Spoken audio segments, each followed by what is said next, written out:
자, 안녕하세요. 자, 이번 영상의 주제는 거래량 비교법을 통해 매매 실패율을 확 줄이는 방법에 대한 내용입니다. 단타나 스윙 포함해서요.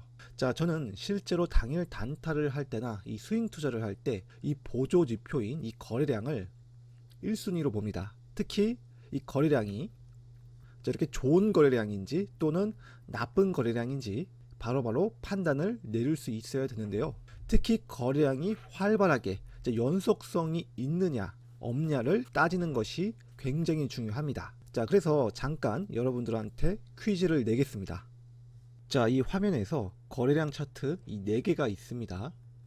자, 여러분들이 이 4개의 거래량 차트를 보고 이 주가가 각각 어떻게 움직였는지 예상을 해보세요. 영상을 일시 정지하고 한 20초 정도만 예상을 해보세요. 상당히 재미있을 겁니다. 자, 그럼 일시 정지 하시고요. 생각하셨나요? 자, 그럼 여기 오른편에 있는 차트와 매칭을 시켜보세요. 자, 마찬가지로 영상을 일시 정지하고 매칭을 시켜보세요. 자, 그럼 정답을 공개하겠습니다. 자, 첫 번째 거래량은 맨 마지막 네 번째 차트의 거래량이고요. 자, 그리고 두 번째 거래량은 이 세 번째 차트의 거래량입니다. 자, 세 번째 거래량은 이 첫 번째 차트의 거래량이고, 그리고 네 번째 거래량은 두 번째 차트의 거래량입니다. 자, 어떻습니까? 자, 다 맞추셨다면 정말 대단하신 겁니다. 자, 여기 보이는 2번하고 이 3번 차트가 헷갈릴 수도 있거든요. 자, 제가 이 퀴즈를 낸 이유는 영상의 주제인 이 거래량 비교법과 관련이 있습니다. 자, 항상 트레이딩이나 스윙 투자를 할 때 이 종목을 비교할 때 이 주가만 보는 것이 아니라 이 거래량도 비교해 보면서 보는 습관을 들이는 것이 제일 좋기 때문입니다. 자, 매매 실패 확률을 확 줄일 수가 있어요. 자, 그래서 자, 여기 이 4개의 거래량 중에 당일 단타나 스윙 투자를 할 때 이 제일 좋은 거래량이 무엇일까요? 자, 정답은 이거겠죠. 자, 그 근거는 무엇일까요? 자, 바로 이 주가가 이 큰 폭으로 상승을 하고 짧은 조정 과정을 거치고 이 크게 주가가 올라갔기 때문입니다. 자, 이러한 종목들의 공통점은 거래량이 활발하게 연속성이 있다는 것입니다. 자, 기존의 이 평균 거래량에 비해서 자, 이렇게 연속성 있게 거래량이 나온다는 거예요. 자, 물론 거래 대금도 자, 많은 종목에 해당이 됩니다. 특히 이런 종목들은 주가가 상승하는데 조정 과정에서 나타나는 패턴들, 즉 여기 보이는 짧은 삼각수령 패턴들이나 하락깃발령 패턴을 돌파하는데 이 성공 확률이 대단히 높습니다. 자, 그래서 당일 단타에서 이렇게 생긴 분봉 차트나 또는 일봉 차트, 주봉 차트에서 위 차트와 유사한 이 종목들에서 이런 짧은 조정 과정이 나타나게 되었을 때 이러한 중요한 이 돌파 구간에서 매수가 가능하겠습니다. 자, 그래서 제가 여기 차트에 표시를 해놨는데요. 이렇게 거래량이 이 돌파하는 구간에서 거래량이 활발하게 증가하고 줄어들고 다시 한번 증가하는 구간, 거래량이 줄어들고 이 증가하는 구간에서 거래량이 활발할 때 이렇게 돌파하는 구간에서 이 승률이 높다는 것입니다. 자, 아시겠죠? 자, 반면에 거래량이 이렇게 활발했다가 거래량이 낮아지는 구간에서는 이 주가가 하락을 하긴 하지만 기존에 이 거래량이 활발하게 유입되었기 때문에 이 주가는 쉽사리 하락하기가 쉽지가 않습니다. 자, 물론 활발한 거래량이 그렇게 많지는 않은 종목이더라도 자, 필요할 때마다 연속적인 거래량이 자, 이런 식으로 나와준다면 거래가 가능하긴 합니다. 자, 사실 이 종목은 2등주 종목입니다. 아까 보여준 종목은 1등주, 대장주 종목이고요. 자, 그래서 여기 2등주 종목은 1등주, 즉 대장주 종목에 비해 이 조정 과정 속에 나타나는 삼각수렴 돌파나 박스권 돌파 등 이 패턴의 돌파 자리에서 이 휩소나 또는 이 속임수 움직임이 나타날 수 있고 실패할 가능성이 조금 있기 때문에 자, 이렇게 거래량이 툭툭 끊어진 종목들은 조금 느린 템포로 좀 진입을 해야 됩니다. 즉, 이 패턴의 길이를 넓게 봐야 된다는 거예요.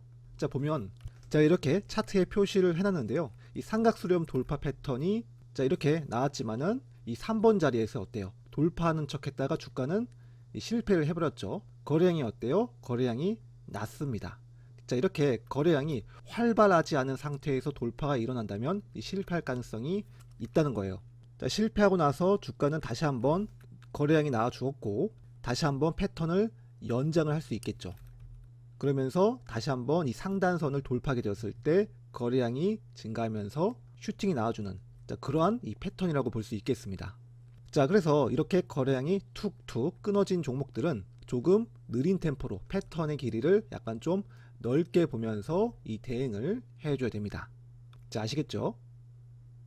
자, 그럼 이 차트는 어떤가요? 자, 이 종목은 당시 3등주 종목이었습니다. 자, 거래량이 한번 터지고 나서 이 조정을 받을 때 텅텅 거래량이 비어 있죠. 거래량이 이 중간에서 활발하지 않은 종목들은 이 주가의 조정 과정이 길고 패턴도 실패할 가능성이 2등주에 비해서 높습니다. 그리고 주가도 나중에 상승하는 경향이 높아요. 그러면서도 짧게 상승을 하겠죠. 자, 그래서 차트에 표시를 해보면 이런 식으로 패턴의 돌파 자리에서 거래량이 낮기 때문에 패턴에 실패하고 결국에는 이렇게 나중에 가서야 상승을 하게 되는 이 패턴이라고 볼 수 있겠습니다. 따라서 종목을 찾을 때, 거래를 할 때는 이 종목의 거래량을 비교해 보면서 이 활발히 거래되는 이 종목에서만 거래하는 것이 제일 안정적입니다. 자, 그래서 거래량을 연료에 비유하자면 첫 연료 투입 이후에 이렇게 지속적으로 연료를 투입을 해줘야 이 주가는 더욱더 크고, 그리고 조정을 받을 때도 작게 상승을 하고 나중에는 다시 한번 연료가 투입될 때는 더 높게 상승을 하게 될 수 있다는 것입니다. 자, 반면에 B 종목의 차트는 첫 연료 투입 이후에 필요할 때마다 연료를 투입하기 때문에 이 주가는 이 조정을 받더라도 그래도 어느 정도는 지지를 해주면서 올라가는 경향이 있고, 자, 반면에 C 종목인 경우에는 어때요?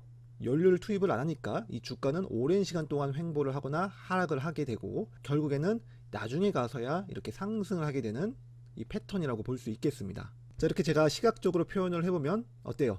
첫 연료 투입 이후에 이 비행기는 날아가죠. 꾸준한 연료가 투입되었기 때문에 이 비행기는 더 높고, 그리고 조정을 받더라도 낮게 하락을 하면서 크게 주가는 올라갑니다. 이 나중에 주가는 거래량이 줄어든 구간에서는 이미 비축해둔 연료가 있기 때문에 잘 안 떨어지고 횡보를 하게 되죠. 자, 반면에 이 B 종목은 어때요? 비행기가 상승을 하지만은 하락을 할 때 필요시마다 연료를 투입했기 때문에 주가는 잘 안 떨어지고 나중에 대량 연료를 투입할 때 다시 한번 올라가는, 자, 그러한 패턴이라고 볼 수 있겠고요. 자, 물론 이렇게 거래량이 많이 터졌지만은 주가가 내려가는데 연료를 많이 투입했기 때문에 이 주가는 이렇게 내려가는 거고, 자, C 종목은 첫 연료 투입 이후에 연료 투입을 하지 않으니까 비행기는 어때요? 천천히 오랜 시간 걸쳐서 이 주가가 지지부진하게 움직일 수 있습니다. 자, 그런 식으로 이해하시면 될 거예요. 간단하죠? 자, 어쨌든 정리하자면 이 거래량이 이렇게 활발하게, 평소보다 많은 거래량이 이렇게 활발한 주기로 계속 연이어 나와 주어야 이 돌파할 때 이 성공률이 높다는 것입니다. 자, 아시겠죠? 자, 이 거래량을 연료에 비유할 수 있는데 이 연료를 시각적으로 나타낼 수 있는 지표가 하나 있습니다. 자, 이미 아시는 분들은 아시겠지만, 자, 바로 이 선입니다. 보라색 선인데, 자, 이 선은 이평선과 이 거래량을 계산하여 만든 선입니다. 자, 기존의 이평선은 이 주가를 기준으로 만들어졌지만 이 보라색 선은 거래량을 가중해서 만든 선이기 때문에 신뢰도가 높습니다. 평균 단가를 좀 더 신뢰도가 있게 볼 수 있는 지표라고 해석하시면 될 거예요. 자, 그래서 이 선이 궁금하신 분들은 제 블로그 들어와 주셔서 비밀로 댓글을 달아주세요. 자, 아시는 분들은 패스하시고, 자, 아무튼 이 보라색 선을 연료라고 생각을 하면 이해하기 쉬울 겁니다. 지속적으로 연료의 투입으로 인해 이 주가가 올라갈 에너지가 충분하다는 뜻이고, 그래서 주가가 이 보라색 선을 돌파를 하거나 또는 돌파 이후에 지지가 되었을 때 주가는 올라갈 가능성이 높습니다. 이 연료가 충분하기 때문에요. 자, 반면에 그렇지 않은 경우에는 이 보라색 선이 하락하는 경우 연료의 감소로 인해 이 주가는 나아갈 동력을 잃고 하락하거나 주가는 이 장기간 횡보하는 경우가 많습니다. 자, 아시겠죠? 자, 그렇기 때문에 우리는 항상 트레이딩이나 또는 투자를 할 때 이렇게 거래량이 평소보다 많은 거래량이 활발한 주기로 유입되는 종목을 비교해서 찾아야 된다는 것입니다. 즉 이렇게 거래량이 많이 없는 종목들에서는 절대적으로 하지 말아야 된다는 거죠. 자, 그것만 알면 이 실패할 확률을 대폭 줄일 수 있습니다. 자, 그럼 이상으로 마치겠습니다. 자, 영상 녹화를 하고 나니 좀 빈약한 것 같아 부연 설명으로 이 내용을 제가 블로그에 아주 상세히 작성을 하였습니다. 자, 궁금하신 분들은 제 블로그 방문해 주시면 될 것 같습니다. 자, 그럼 이상으로 마치겠고요. 다음에는 더 실용적인 내용으로 찾아뵙겠습니다. 상한가 갈 것 같아서 바로 매수했지만 갑자기 급락해 손절 크게 하고, 종고점 돌파에 매수했지만 매수하자마자 또 급락해 손절하고, 시초가에서 매수했지만 크게 빠져 손절하고, 내가 손절하자마자 본저가까지 오고, 종고점에서 지지 예상하고 매수했지만 순식간에 급락나 손절하고, 이번에는 저점 지켜주길래 눌림목에 매수했지만 지지하지 않고 흐르고, 반등 줄 때 손절하려고 했지만 급락나 한 번 더 분할 매수, 그러나 주가는 더 하락해 대박 손절하고. 이 단타가 쉽지가 않죠. 하지만 방법은 있습니다. 자, 이렇게 주가가 상승 후 조정을 받을 때 이 차트 화면을 적용하는 것입니다. 자, 이 노란색 구간이 눌림목 자리입니다. 어때요? 주가는 신기하게도 크게 반등을 하였죠. 자, 실제로도 저는 이 방식대로 트레이딩을 합니다. 이 차트 화면으로 안정적인 눌림목 트레이딩을 합니다. 자, 원리는 간단한데요. 검색식에 나온 주도주 종목에서 트레이딩을 하는데, 자, 매수할 구간은 이 노란색 구간입니다. 차트 세팅 방법은 3개의 선을 사용하고요. 자, 그리고 일봉 차트에서 급등 신호가 떴을 때 트레이딩을 하는 것이죠. 자, 수식은 이렇게 됩니다. 급등 신호는 검색식의 종목이 나오고요. 제가 실제로 매매한 내역입니다. 자, 분봉 차트 화면을 보면 차트 세팅한 대로 트레이딩을 하였죠. 신기하게도 노란색 구간 또는 그 근처에서 주가는 반등한 것을 볼 수 있습니다. 자, 손절해도 다시 올라오면 재매수하여 수익을 내주면 되고요. 자, 이렇게 안정적인 트레이딩이 가능합니다. 물론 손절도 있지만 손절은 짧죠. 물타기가 없습니다. 이렇게 뇌동매매, 돌파매매, 시초가 매매, 눌림목 매매를 했지만 어렵고 손실이 자주 나신 분들은 이등분선 눌림목 강의를 추천합니다. 눌림목 단타에 최적화된 차트 세팅과 급등 신호, 검색기, 확실한 매매 기준, 원칙들이 정리되어 있습니다. 이 강의를 듣고 주도주 눌림목 단타를 하는 것과 모르고 눌림목 단타를 하는 것, 진짜 엄청난 차이가 있습니다. 그것이 도대체 무엇일까요? 해답은 강의에 있고요. 자, 강의 링크는 아래 설명란에 걸어두었습니다.